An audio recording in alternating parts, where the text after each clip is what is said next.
హైవ్యూస్ psycho పోవాలి cycle రావాలి అని చెప్పి ఈ టీడీపీ వాళ్ళు ఒక స్లోగన్ లాంటివి తీసుకున్నారు.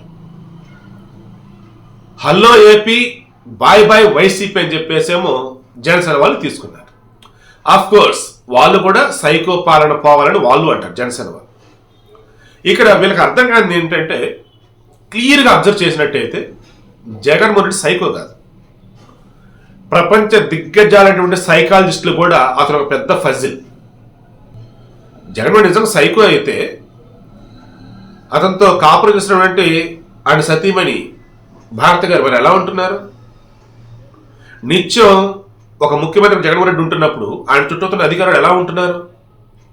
వాళ్ళ పార్టీలో వాళ్ళు జగన్మోహన్ రెడ్డి ఎక్కడ దూకమంటే అక్కడ దూకుతాం, గంగలో దూకమంటే దూకుతాం, మాకు టికెట్లు ఇవ్వడం పర్లేదు, మేము జగన్మోహన్ ప్రాణాలు అర్పిస్తాం ఎలా అంటున్నారు? అండ్ కొంతమంది కరుడు కట్టినటువంటి వైసీపీ వీరాబాణులు అయితే జగన్ కోసం అసలు ఏమైనా చేస్తాం మేమని చెప్పేసి ఎలా అంటున్నారు?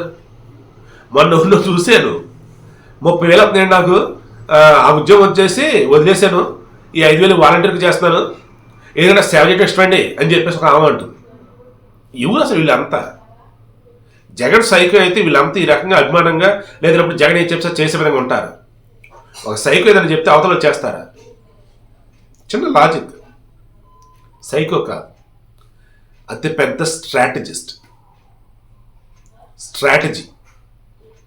ఇటువంటి స్ట్రాటజీ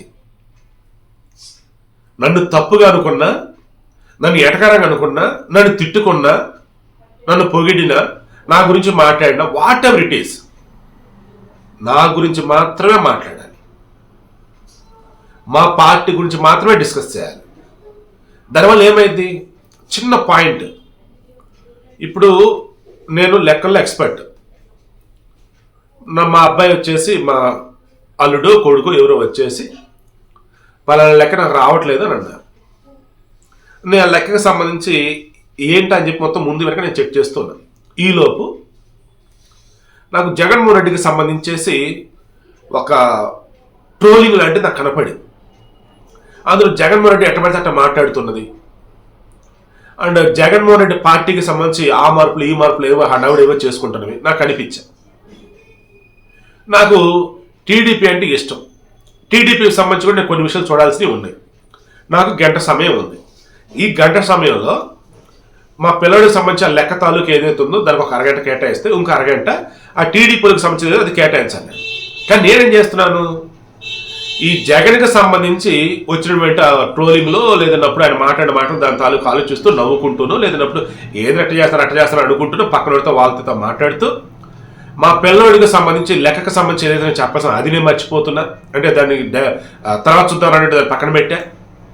ఇటు టీడీపీలకు సంబంధించి డిస్కస్ చేయాల్సింది ఏదైతే ఉందో అది డిస్కస్ చేయకుండా మీ టీడీపీలకి తిరుగులేదయ్యా, వైసీపీలు అక్కడ అభ్యర్థులు మార్చుకుంటూ ఉన్నారు అని జగన్మోహన్ అట్ట పడితే అట్ట మాట్లాడుతున్నాడు, కష్టమే వాళ్ళు అని చెప్పేసి వాళ్ళ టాపిక్ నేను మాట్లాడుతున్నాను అంతే తప్ప టీడీపీకి సంబంధించి లోకేష్ గురించో చంద్రబాబు గురించో లేదా ఇప్పుడు టీడీపీకి తెలిసిన పొత్తు గురించి ఇవి నేను డిస్కస్ చేయట్లా. మీకు అర్థమవుతుందా? నేను పరీక్ష రాయాలి అన్నప్పుడు నా పరీక్షకు సంబంధించినటువంటి ఏదైతే సిలబస్ ఉంటుందో అది నేను ప్రిపేర్ అవ్వాలి. నా సిలబస్ నేను ప్రిపేర్ అవ్వకుండా ఇంకో సినిమా చూస్తూనో ఇంకో ఎవరి గురించి నేను మాట్లాడుకుంటూ ఉంటే నాకున్న సమయంలో నేను సిలబస్ ప్రిపేర్ కానప్పుడు నేను ఎగ్జామ్ వెళ్ళి ఏమి రాస్తాను? చిన్న లాజిక్. జగన్మోహన్ రెడ్డి తడబడుతున్నాడు, తప్పుగా మాట్లాడుతున్నాడు అనుకుందాం. ఒకవేళ మీరు అన్నట్టుగానే ఆయన చదవడం రాలేదు అనుకుందాం, సరి చేసుకోడా? ప్రతిసారి కాకపోయినా ఎక్కువ సందర్భాల్లో ఎందుకు తడబడుతున్నాడు? లేదన్నప్పుడు పదాలు వచ్చేసి ఎందుకు అటు ఇటు రోల్ అవుతున్నాయి? లేదన్నప్పుడు కొన్ని కొత్త పదాలు కావచ్చు, లేదన్నప్పుడు ఆల్రెడీ చెప్పింది ఎందుకు అలా చేస్తున్నాడు? అతని గురించి మాట్లాడుకోవాలి. మీకు సింపుల్ ఎగ్జాంపుల్ చెప్తా. TV9 వాళ్ళు స్టార్టింగ్ జనాల్లోకి అసలు ఎలా వెళ్ళారు, ఆ తర్వాత వాళ్ళు ఎలా ఫేమస్ అయ్యారు. దాంట్లో రీసెంట్గా వచ్చేసి ఎన్టీవీ ఫస్ట్ ప్లేస్ రావటం, మళ్ళీ TV9 సెకండ్కి రావటం, మళ్ళీ TV9 ఫస్ట్ ప్లేస్ ఎలా పోరాడుతున్నట్టు మీరు ఒకసారి చెక్ చేసుకోండి. అది పాజిటివ్ అయినా నెగిటివ్ అయినా మన గురించి మాట్లాడుకుంటూ ఉండాలి, అంతే వాళ్ళ టార్గెట్ అదే. అప్పుడు హీరోయిన్ త్రిషకు సంబంధించి బాత్రూమ్కి సంబంధించి ఏదో వీడియో ఏదో బయట రిలీజ్ అయ్యింది. అయ్యో అసలు ఇటువంటి ఎలా రిలీజ్ చేస్తారండి, తప్పు కదండి అని అంటూ దాన్ని వేసింది అమ్మ బాబాయ్. సినిమాలో కూడా చెప్తారు కదా, ఈ ఛానల్స్ తెలియదు ఊరుకోర్రా బాబు, మనమే ఒక మాట అంటే వాళ్ళు అడిదిప్పిడిదిప్పు దాన్ని 100 సార్లు చూపిస్తారా బాబు అని చెప్పేసి. అలా ఏమైందంటే జగన్మోహన్ రెడ్డికి సంబంధించి కూడా ఆయన మాట్లాడిన ఏదైతే ఉందో అందులో తప్పుల ధరలని, పొరపాట్లోనే, లేదంటే రోల్ అవని, లేదన్నప్పుడు వాళ్ళ పార్టీకి సంబంధించిన లూప్ హోల్స్ లాంటివి ఏదైనా బయటపడి దీనినే టీడీపీకి సంబంధించినటువంటి వాళ్ళు మాట్లాడుకుంటారు. టీడీపీ కొంచెం ఫేవర్గా ఉండే ఛానల్స్ దాన్ని హైలైట్ చేస్తూ ఉంటారు. దీనివల్ల ఏమైంది, టీడీపీకి సంబంధించినటువంటి ఆలోచన పక్కకు పోతుంది, వాళ్ళకి సంబంధించిన ప్లానింగ్స్ ఏమైనా పక్కకు వెళ్తూ ఉన్నాయి. అంటే టీడీపీ జనసేనకు సంబంధించేసి స్ట్రెంత్ మొత్తం అంటే స్ట్రాంగ్గా చేసుకోవడానికి వాళ్ళ కలయిక సంబంధించి ఆ వ్యూహాలు కూడా పక్కకి పోతా ఉన్నాయి. అదేమంటే ఈ వైసీపీ వాళ్ళు మాట్లాడిన మాటల గురించే అది తప్పు అని, వాళ్ళు అట్లా మాట్లాడకూడదని చూసారా, ఈ నియోజకవర్గం ఇన్ఛార్జీలు మార్చుకుంటూ ఉన్నారు, మొత్తం ఓడిపోబోతున్నారు, మార్చాల్సింది సీఎంని ఇన్ఛార్జీలు కాదు. ఎస్ మాట్లాడాలి కాదనట్లా, కానీ ఎంత నీకున్న గంట సమయంలో అరగంట వీళ్ళ మీద కాన్సన్ట్రేషన్ పెడితే అట్ట మహా అంటే 5 నిమిషాలు పెట్టాలి, మిగతా 55 నిమిషాలు మీ పార్టీ గురించి ఆలోచించుకోవాలి. అలా టీడీపీ వాళ్ళు ఆలోచిస్తున్నారా, జనసేన వాళ్ళు ఆలోచిస్తున్నారు, ఒకసారి మీరు చూసుకోండి.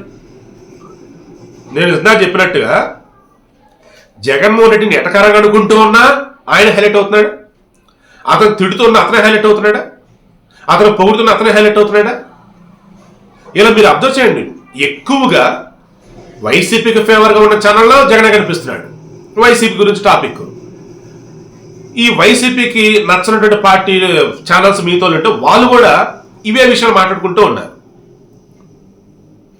ఇప్పుడు మీరు అర్థం చేసుకోవాల్సింది ఇదే, ఆల్వేస్ నేనే తిరుగుతూ ఉన్నాను మీ మైండ్లో. దీని అర్థం ఏంటి, నేను గెలిచినట్టు స్వామి, మీ యొక్క స్ట్రాటజీస్ మీ వ్యూహాలు ఏవైతే పక్కనట్టు చేసినట్టు స్వామి. నేను అన్నప్పుడు నేనంటే సైకోన్ అవుతాను, అతిపెద్ద స్ట్రాటజిస్ట్ అవుతాను, సైకాలజిస్టులు కూడా అర్థం అతిపెద్ద ఫజిల్ అవుతాను నేను. అదే ఇక్కడ జగన్మోహన్ రెడ్డి. కాంటే క్రాస్ చెక్ చేసుకోండి, ఎన్ని చోట్ల కావాలని ఈయన మాట్లాడా అని మీకు డౌట్ వచ్చే సందర్భాలు లేవా? కావాలని చెప్పేసి ఆ టాపిక్ని రైజ్ చేసి వద్దు వద్దండి అదే గెలుగుతున్నాడు ఈయన అని చెప్పేసి మీకు ఎప్పుడు డౌట్ రాలేదా? ఈవెన్ నేను కూడా ఒక సందర్భంలో ఏంటి సీఎంఐ ఉండి ఎట్టా సీఎంఐ ఎట్టా అనుకుంటున్నా, సీఎంఐ అట్ట కాదు, ఒక స్ట్రాటజిస్టే అట్లా మాట్లాడుతున్నాడు, అట్లా చేస్తున్నాడు. స్క్రిప్ట్ రాసిస్తున్న వాళ్ళు నేను తప్పే వినాలనుకుంటూ ఉన్నా, ఆ స్క్రిప్ట్ రాసే వాళ్ళకి ఈయన చెప్తున్నాడు ఇలా రాయండి అని చెప్పేసి, మళ్ళీ అది చూసి చదువుతాడు. మనం వచ్చేసి ఈయన పాప కాదు అందులో చూసి చదువుతున్నాడు అని చెప్పేసి అనుకుంటాం. ఈయన తెలియకుండా ఉండదు, ఈయనకి తెలిసే జరుగుతూ ఉంది అన్ని. సో అంతిమంగా ఈరోజు వీకెండ్లో నేను చెప్పేది ఒకే ఒకటి, ఇప్పటికైనా టీడీపీ అయినా జనసేన అయినా నాన్ వైసీపీలు ఎవరైనా సరే ప్రయారిటీ అన్నది వైసీపీ గురించి డిస్కస్ చేయడం కావచ్చు, జగన్ గురించి డిస్కస్ చేయడం కావచ్చు, ఎప్పుడైనా మీరు తగ్గించుకున్నట్టయితే, టైం అనేది వాళ్ళు తక్కువ కేటాయించుకున్నట్టయితే మీ పార్టీని బలోపేతం చేసుకుంటారు. అండ్ పొత్తులో భాగంగా మీరు ఎవరికైతే వెళ్తున్నారో వాళ్ళతో బెస్ట్ వేలో స్ట్రెంగ్త్ అవ్వగలుగుతారు. అదర్వైజ్ ఇబ్బంది పడతారు, దయచేసి గుర్తుంచుకోండి. అండ్ మరలా చెప్తున్నా, జగన్ సైకో కాదు, అతి పెద్ద స్ట్రాటజిస్ట్. అతను చేస్తున్నల్లా ఒకే ఒకటి, నేను ఏ డెవలప్మెంట్ చేశాను అన్నది చూసేది తక్కువ ఉంటారు, నేను ఏమి ఇచ్చాను అంతే మనకి ఎవరి వాళ్ళు ఎంత లబ్ధి చేకూరిందని చూసుకునే వాళ్ళు ఎక్కువ ఉంటారు. అటువంటి వాళ్ళే నా టార్గెట్ అనుకున్నాడు. ఆ ఎక్కువలో వచ్చేసి పేద మధ్యతరగతి వాళ్ళే ఉంటారు, వాళ్ళకి అందాల్సినవి అందే విధంగా చేస్తున్నాడు. అండ్ ఊర్లో చిన్న చిన్న పనుల వల్ల చిరాకు వచ్చేవాళ్ళు ఉంటారు, ఆ చిన్న చిన్న పనులు సులభతరం చేశాడు. ఇక మెయిన్ ఇంకెక్కడ ఇతను ఫోకస్ అంతా నేను తర్వాత ఎక్స్ప్లెయిన్ చేస్తాను డీటెయిల్గా. ఇప్పుడైతే ఇందులో చెప్పదలుచుకుంది ఏంటంటే, చిన్న లీడ్ ఇస్తాను చూడండి మీకు. చాలా తెలివిగా ఇతను వెళ్తున్నాడు. ఇతని స్ట్రాటజీ ఏ రకంగా ఉంది అంటే 100 ప్రశాంత్ కిషోర్లు కూడా జగన్మోహన్ రెడ్డి సరిపోరు. సో అతను సైకో కాదు, అతి భయంకరమైనటువంటి ఇది నాన్ వైసీపీలకు అది భయంకరమైనటువంటి, వైసీపీలకు అయితే అద్భుతమైనటువంటి స్ట్రాటజిస్ట్ ఈ జగన్మోహన్ రెడ్డి.